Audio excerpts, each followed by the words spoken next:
Magandang araw mga kaibigan. Nagkasigawan na sa Senado. Nagsanib puwersa Congressman Marcoleta and Senator Marcoleta and Senator Bato. Pinagkaisahan nila si Senator Soto tungkol ito sa na-cite in contempt ng Blue Ribbon Committee nung si Senator Marcoleta pa ang chairman. Sinight in contempt nila yung engineer Bryce Hernandez ng DPWH. Ngayon, itong Hernandez na ito, isang tawag lang si Speaker Martin Romualdez kay Soto, pumayag na na si Hernandez na nag-appear sa House hearing, hindi na ibinalik sa Senado, kundi doon na ipinakulong sa police.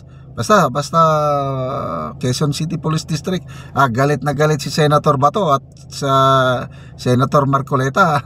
Nagkadipo-dipo, natamimi si Senator Soto. Pakinggan natin. Bilib ako talaga dito tapang ni Marcoleta at Bato. President, let Senator De La Rosa speak first. Go ahead. We have a very sad experience, Mr. President.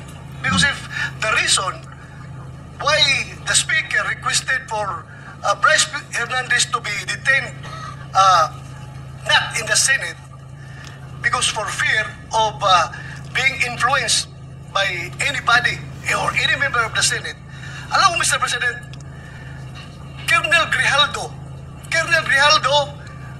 nag-testify dito sa ating committee about the wrongdoings of the members of the Quadcom.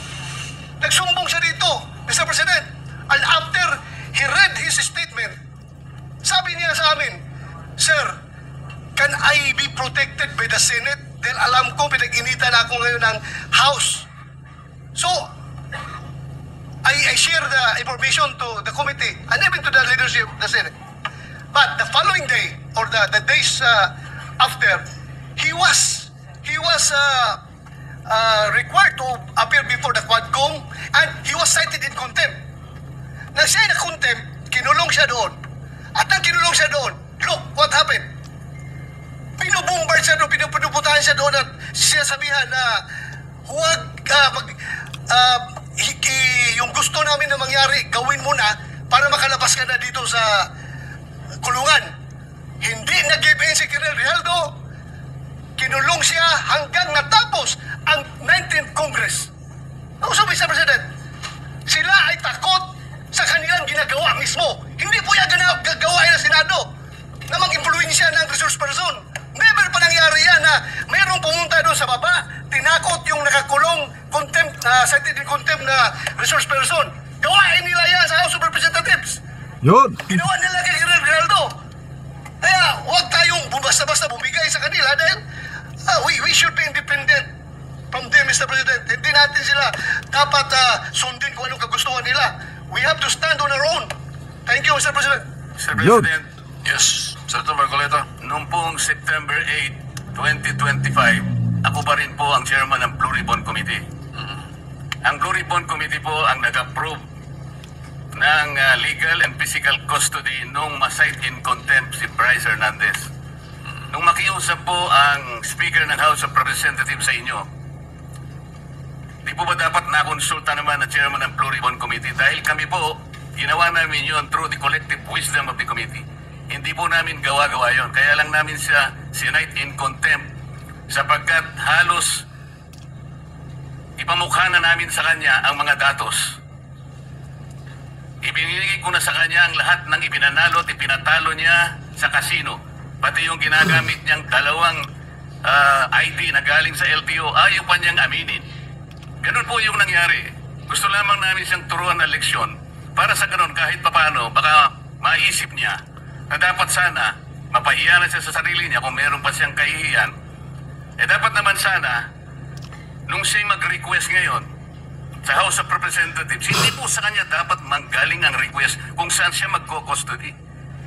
Ang custody po yung natapos na.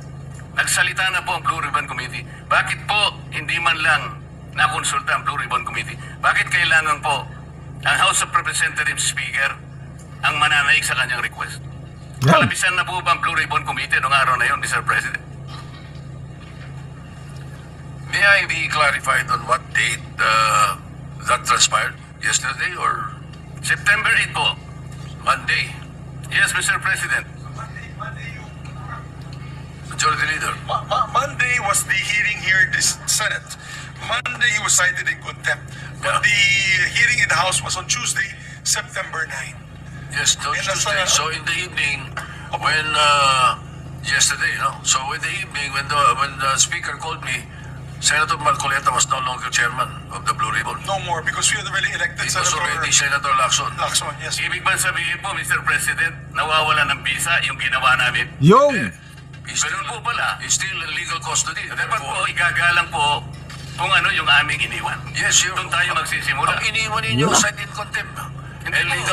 Nasa legal custody na po ng He was still under the legal custody of the Senate. Mr. President, they asked for immediate suspension. Session Yun. suspended. Nagkasigawan na sila. Ay, nako. Isang tawag lang ng Speaker of the House. Bumigay ang Senate President. Ano ba yan? Anyway, bahala ng taong bayan humusga. Sino ang may independence? Bilib ako noon kay Senator Subiri. Nung siya pang Senate President, di nila makaya. Ganon din itong si Senator Escudero nung siya pa Senate President, di nila makaya. Ngayon, kauupo pa lang ni Senator Soto. Isang tawag lang ng speaker, bumigay. Dapat sana, kung ako opinion ko lang ito, dapat kinonsulta ang mga kapwa niya. Anyway, Senate President naman siya. Pwede niyang gawin yun. Kaya lang, ano ngayon ang tingin ng mga kapwa niya sa kanya? Ako naman, ano ang tingin ko sa kanya? Nabawasan na po ang pagtingin ko. Magbasa lang ako sa mga ilang comments. Cynthia Kalimlim, what would you expect from a comedian? Buong bansa, Bulaga.